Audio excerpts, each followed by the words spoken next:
সান মারিনোর বিপক্ষে বাংলাদেশ দলের পারফরমেন্সে খুবই খুশি নতুন কোচ থমাস টুলি। বিশেষ করে মাঠে হাজার হাজার প্রবাসী বাংলাদেশির উপস্থিতি মন ছুঁয়ে গেছে পুরো দলের, জানিয়েছেন এই আমেরিকান। তবে জয় পেলেও ফার্স্ট টাচ সহজেই বলের নিয়ন্ত্রণ হারানোর মতো বেশ কিছু দুর্বলতা চোখে পড়েছেন থমাস টুলির। ফিফা র্যাঙ্কিংয়ের সবার নিচে 211তে সান মারিনো। এই দলের বিপক্ষে 181 নম্বরে থাকা বাংলাদেশের 2-1 গোলের জয় আবার এমনকি যারা ফুটবলের সেভাবে খোঁজ খবর রাখেন না এমন প্রশ্ন করাটা অমূলক নয়। তবে উয়েফার শক্তিশালী দেশের ভিড়ে র্যাঙ্কিংয়ে এগিয়ে যাওয়াটা যে কতটা কঠিন সেটা বুঝতেও বেগ পাবার কথা নয়।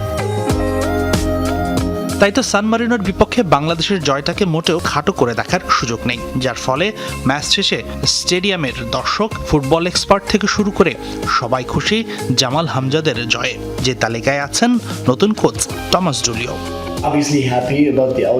প্রথমার্ধের 10-15 মিনিট পর আমরা গুছিয়ে ফুটবল খেলতে শুরু করি, কিছুটা গতি ব্যবহার করি এবং সুযোগও তৈরি করি। সব মিলিয়ে খেলোয়াড়দের পারফরম্যান্সে আমি অত্যন্ত খুশি। দ্বিতীয়ার্ধে আমরা আরও ভালো ফুটবল খেলেছি। তবে আবারও বলছি, ইউরোপের মাটিতে এটি আমাদের প্রথম ম্যাচ ছিল। সান মারিনো মোটেও দুর্বল দল নয়, তারা ফিজিক্যালি খুবই শক্তিশালী। সত্যি বলছি, ড্র করলেও খুশি থাকতাম আমি। জয় পেয়েছি, খেলোয়াড়দের কৃতিত্ব দিতেই হবে।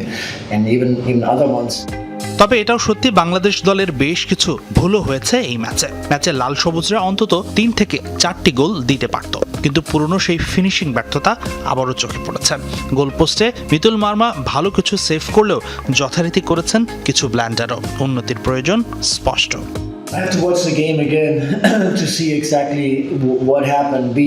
ভুলগুলো পুঙ্খানুপুঙ্খভাবে বোঝার জন্য ম্যাচটি আবারও দেখতে হবে। গোল করার জন্য আমাদের অনেক বেশি সুযোগের প্রয়োজন হয়। আমাদের ফার্স্ট টাচ মাঝে মাঝে ঠিকঠাক হয় না। তাই আমি দলের সাথে অনুশীলনের পাসিং এবং রিসিভিং নিখুঁত করার উপর জোর দিচ্ছি। রক্ষণভাগ থেকে বল নিয়ে উপরে ওঠার সময় আমরা সহজেই অনেকবার বলের নিয়ন্ত্রণ হারিয়েছি, যা কোনোভাবেই কাম্য নয়। তবে সবকিছু ছাপিয়ে সান মারিনোতে বাংলাদেশের দর্শক উপস্থিতি অবাক করেছে সবাইকে। ইউরোপের বিভিন্ন দেশ থেকে হাজার হাজার প্রবাসী ছিলেন মাঠে। মনে হচ্ছিল সান মারিনোতে নয়, ঢাকার কোনো স্টেডিয়ামে খেলছে হামজা জামালরা।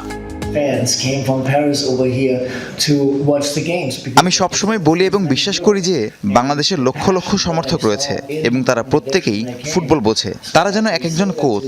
ম্যাচের আগেও আমরা এটি নিয়ে কথা বলেছিলাম যে ইউরোপের বিভিন্ন প্রান্ত থেকে প্রায় 4000 মানুষ শুধু আমাদের খেলা দেখতে এখানে এসেছেন। চলো আমরা তাদের মুখে হাসি ফোটাই, তাদের জন্য কঠোর পরিশ্রম করি, একটি জয়ের আনন্দ নিয়ে যেন তারা বাড়ি ফিরতে পারে।